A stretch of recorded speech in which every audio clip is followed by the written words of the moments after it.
Fala pessoal, bom dia, boa tarde, boa noite, boa madrugada, independente do horário que você está assistindo. Eu me chamo Clemerson, faço parte do Pet Potência. Esse é mais um vídeo da nossa playlist dos aulões C2. Então, para esse vídeo aqui, eu trouxe para vocês um tema que aborda a parte de análise fasorial, né? Então, bora logo pro vídeo, sem delongas. A questão que eu trouxe aqui para vocês é uma questão do livro do Administra, questão 6.25. Se vocês quiserem dar uma acompanhada enquanto quiserem acompanhar depois e fazer a questão, vocês podem sintam-se à vontade. Então, o enunciado diz o seguinte: uma fonte de tensão de 25 fases 180 graus volt é ligada a um circuito em série constituído por um R fixo e um XL variável. Colocada a reatância em um valor arbitrário, a corrente é 11,15 fases 153 graus amperes. Então, XL é ajustada de modo a tornar a corrente atrasada de 60 graus em relação à tensão. Nessa segunda hipótese, qual é o valor eficaz da corrente?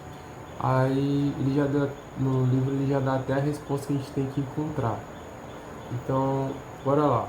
Primeiro passo, a gente já determinar o que ele deu pra gente, né? Ele deu pra gente a nossa tensão, 25 fases 180 graus. Deu pra gente também o valor da corrente que passa no circuito. Só para ajudar a elucidar vocês sobre qual é a disposição desse circuito, né? De forma bem simples. Tá aqui a nossa fonte de tensão, seguida de um componente resistivo em série com um componente indutivo. Aí tá aqui a nossa tensão, a resistência e a nossa indutância. Como que a gente sabe que é indutância? Ele já dá essa pista bem aqui, ó. Ele fala XL, L de indutor. Outro ponto também é que ele fala que a corrente está atrasada em relação à tensão. Isso aqui já é mais um indício de que é um componente indutivo. A gente vai ver mais para frente em vídeos posteriores, quando a gente for falar de correção de fator de potência. A gente vai ver componentes indutivos geram uma corrente atrasada, componentes capacitivos geram uma corrente adiantada.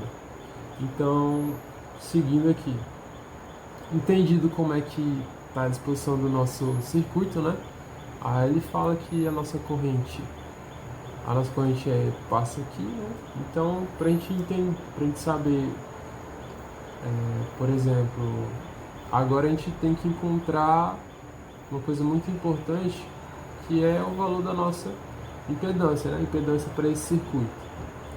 Aí o que a gente vai fazer? Ele já deu a tensão e corrente, lei de Ohm, aqui rapidinho, sem delongas, 25 faz 180 dividido por 11,15 faz 153. Aí eu trouxe para vocês aqui o valor dado em coordenadas polares.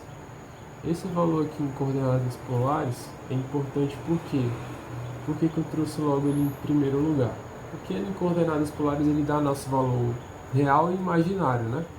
E esse valor real, no caso aqui, já é a nossa resistência, que ele falou aqui no nosso enunciado, vou até mudar a cor aqui, que o valor da nossa resistência vai ser fixo, ou seja, a gente tem que se atentar a isso para mais na frente a gente poder usar essa informação. Então, para esse valor aqui, a gente vai ter 2 pai J, né? J1, botei um só para ilustrar. E esse valor de 2 aqui vai ser fixo quando a gente for fazer o ajuste para deixar o atraso de 60 graus da corrente. Beleza. Agora eu também trouxe para vocês aqui o valor dessa impedância em coordenadas, dessa impedância em polar, na forma polar no caso. A gente tem um valor de 2,24 fase 26,56. Por que eu trouxe para vocês a parte polar também. Porque na relação de tensão e corrente, né, quando a gente fala de atraso, a gente tem que essa impedância, né, a fase dessa impedância que vai regir se a corrente vai estar ou adiantada ou atrasada em relação à tensão. No caso, mais aqui para frente da questão, vocês vão entender um pouquinho melhor. Mas eu quero que vocês fixem isso. O que rege o atraso ou o adiantamento da corrente em relação à tensão sempre vai ser o valor da nossa impedância, no caso, a fase da nossa impedância. Então, seguindo aqui, eu trouxe, é só destaquei de novo a nossa impedância, né? Que é, que é Z igual a 2,24, fase 26 ohms. Aí, nessa situação aqui, como eu mostrei para vocês, né? Se a gente fosse mais aqui embaixo, já vindo para essa parte aqui. Se a gente fosse fazer novamente o cálculo da nossa corrente, como é que ia ser? Lei de Ohm novamente, tensão dividido pela nossa impedância. A gente tem aqui, no caso, esse valor aí de 2,24 fase 26,6. Então, fazendo essa divisão aqui de valores polares, né, que essa divisão aqui, né, a gente pode fazer ela, como são valores polares, nessa divisão aqui o que ocorre? A gente separa esses dois termos aqui para dividir, e nessa parte aqui das fases, então a gente vai subtrair, ou seja, vai dar justamente o valor da nossa corrente lá, né? E vocês reparem que essa corrente aqui ela vai estar atrasada justamente 26,6, que é justamente o valor do ângulo, o valor da fase da nossa impedância aqui, que é 26,6. No caso, aí nessa situação aqui, a gente tem que a corrente está atrasada em relação à tensão. Mais uma prova também para novamente reafirmar aqui que a gente falou sobre sobre o componente ser indutivo, né? Quando é indutivo, a gente tem que a corrente vai ser atrasada. Mais uma forma de confirmar isso. E, por exemplo, vamos supor agora, se esse valor aqui dessa fase fosse menos 26, né? Como seria? Se o valor disso aqui fosse menos 26,6 graus, né? Quando chegasse aqui nessa parte da subtração, aqui ia manter igual, e nessa parte aqui da subtração ia ficar 180 menos 26,6, que é aqui a gente ia ter uma soma desses 26 graus. No caso agora aqui a corrente ela ia estar avançada, adiantada.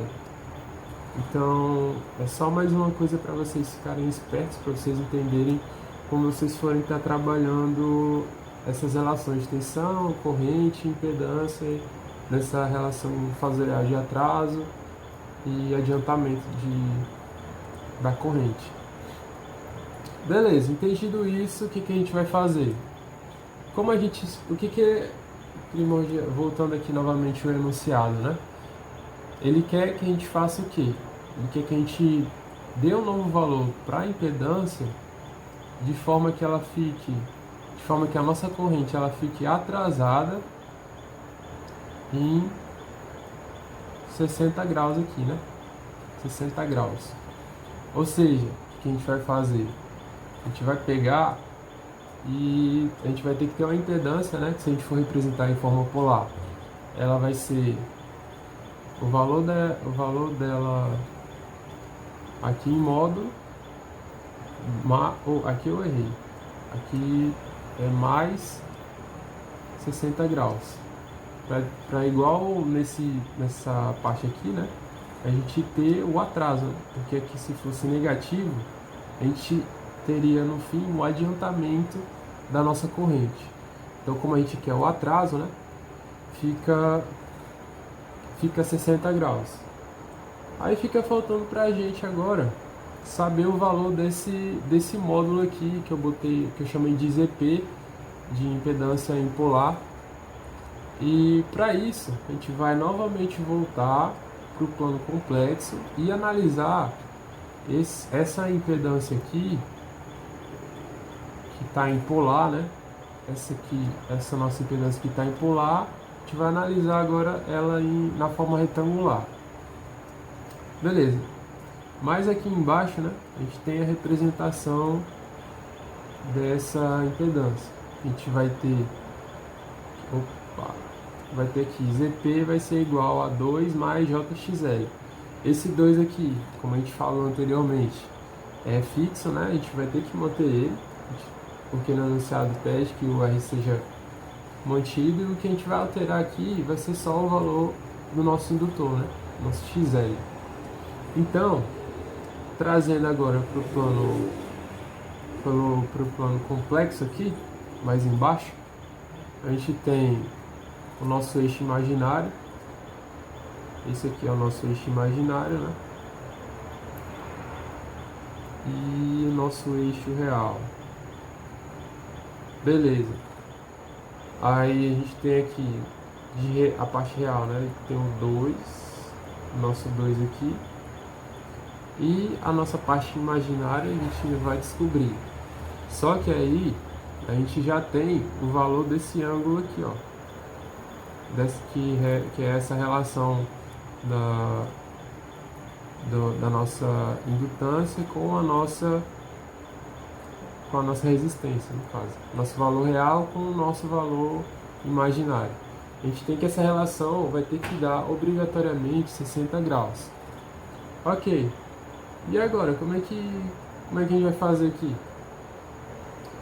Por trigonometria, a gente tem aquela relaçãozinha lá, né? De tangente igual ao cateto oposto sobre adjacente.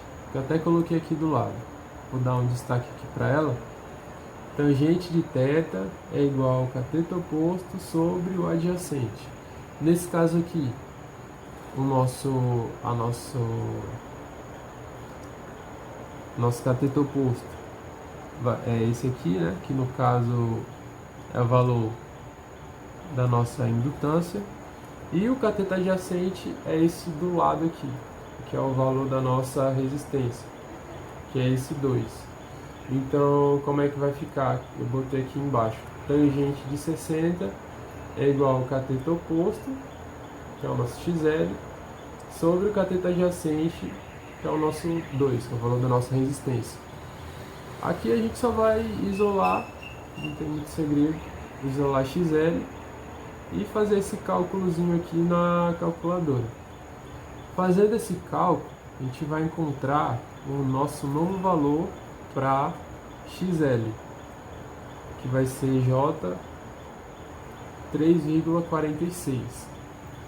Ok, agora a gente tem montado aqui o valor da nossa nova impedância, para que ela tenha um atraso de para que ela faça a nossa corrente ter uma defasagem de menos 60 graus em relação à nossa tensão. E agora eu trouxe aqui mais embaixo aqui, novamente redesenhou o plano, e aqui a gente tem o nosso valor da nossa nova impedância, 2 mais J 3,46, que se a gente for trazer para polar, olha o que dá. Vai dar aproximadamente, deu um valor muito quebrado aqui, eu arredondei para 4. Porque C2 assim não tem como, não vai bater cabeça com o número quebrado, né? Se tiver lá 3,98, tá redondo, cara, não tem muito segredo não. Fica batendo cabeça com o número quebrado aí, não faz muito sentido não. É só uma dica, né? Porque é menos um problema aí para resolver. Aqui a gente tem, se a gente converter para polar, olha só que interessante. A gente tem 4 de módulo e a nossa fase vai dar justamente no nosso 60 graus, que é justamente o que a gente quer de defasagem para a nossa corrente. Então perfeito, a gente encontrou aqui a nossa impedância. O mais chatinho aqui que tinha para fazer era isso. Então, o que está faltando agora? No enunciado lá que ele pede para a gente. Nessa segunda hipótese, né, quando a gente já consegue fazer a corrente ficar atrasada em menos 60 graus, qual que é o valor eficaz da corrente?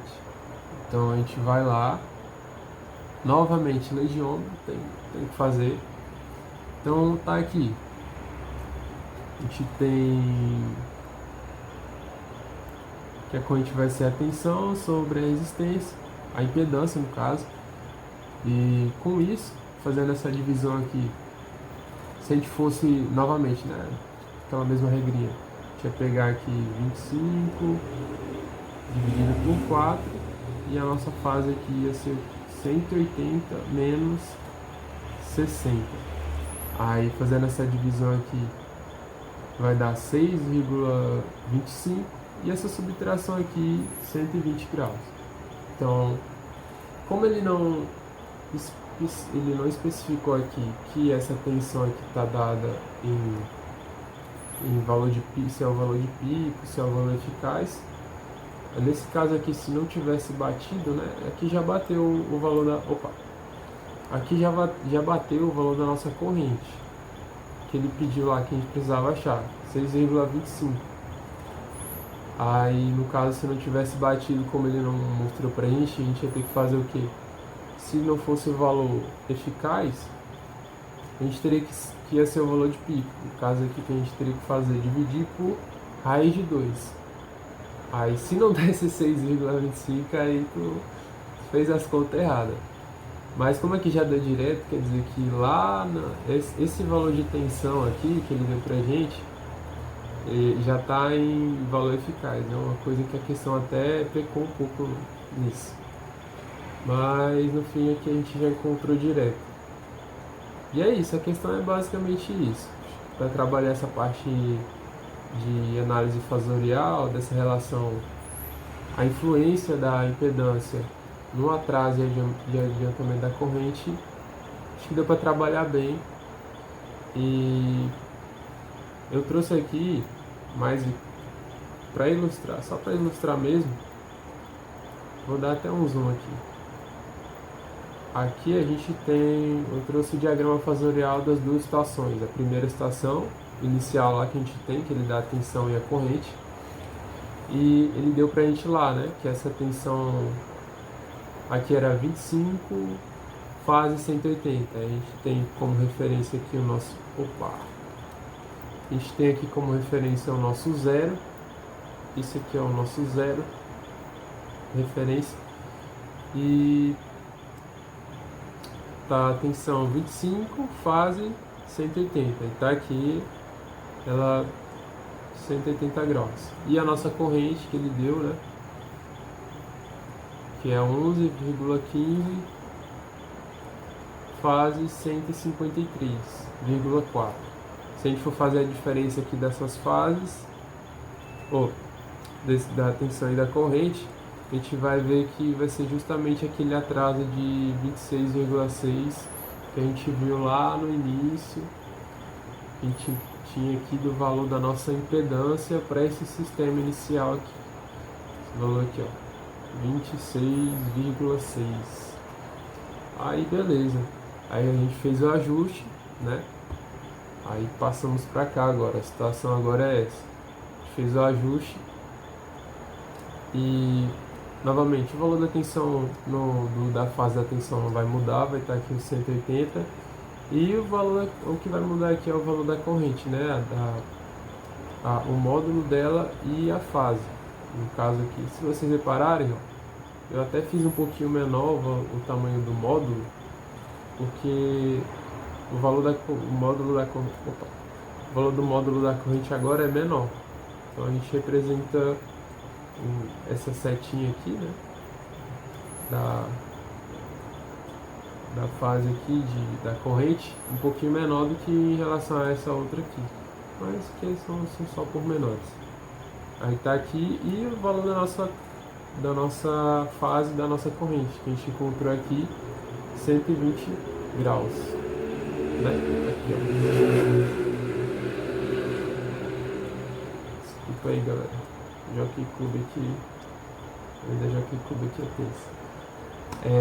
Aí tá aqui, a nossa fase 120. E se a gente for fazer a diferença, né, agora do 180 menos 120, 60 graus.